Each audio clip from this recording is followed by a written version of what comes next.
Lalu minggu yang jauh ikut dan kamu dengan ketua dusun dan perangkat. Jadi untuk melibatkan masyarakat dan pendusun, kali kamu dan kali masyarakat pendusun harus mengusulkan tentang Puputra yang harus kita usulkan usulan Pak 2020.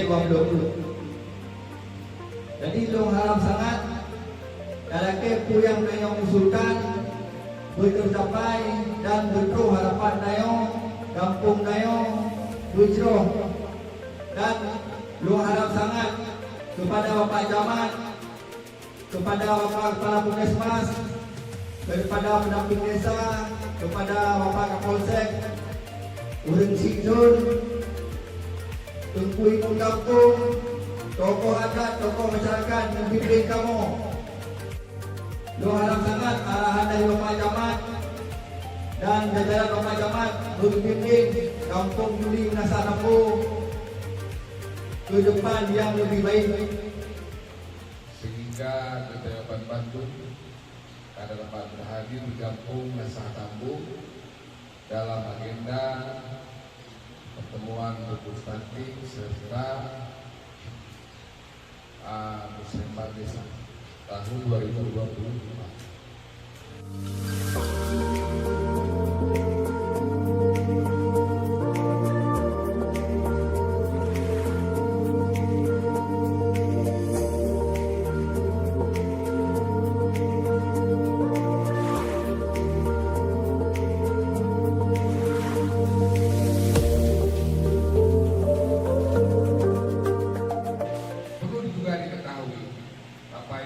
Hadirat yang saya ucapkan mengenai dengan angka-angka stunting.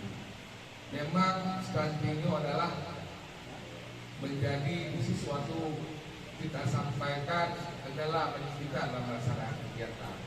Apabila ada desa yang banyak anak stunting itu masalah, yang masalah. Tapi alhamdulillah di Menasah Nampu anak stunting tidak masalah.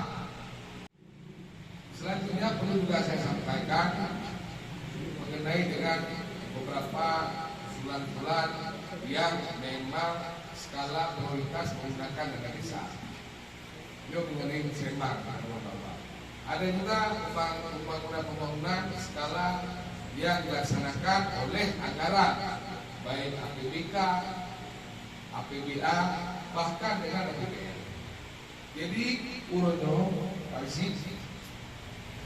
mengenai dengan jalan-jalan utama yang ada di desa, perlu kita ketahui bersama bahwa jalan-jalan aspal bed dianggarkan dengan dana desa. Ya, yang hansip. Jadi lu kalau saya Mbak Ron untuk kebutuhan aspal, waduh kira-kira yang dibutuhkan di kampung, kira-kira yang kebutuhan desa yang penanganannya melalui dana APBK, bukan dana desa. Contoh saya sampaikan pembangunan jalan aspal 1 km ini pakai dana APBK, bukan dana desa. Selanjutnya ada saluran baik tersier atau sekunder sepanjang 2 km ini pakai dana APBK atau APBA, bukan dana desa.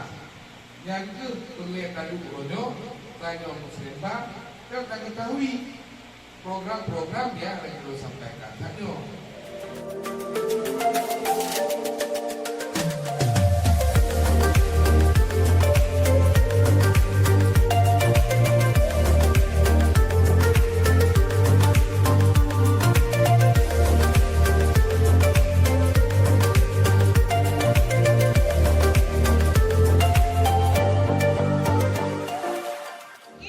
Kegiatan apa yang bisa terlaksana untuk perencanaan tahun ke depan, yaitu mempersiapkan ibu-ibu kader agar mampu untuk bisa memberikan konseling gizi kepada ibu balita atau ibu hamil yang berkunjung ke posyandu dalam bentuk pelatihan.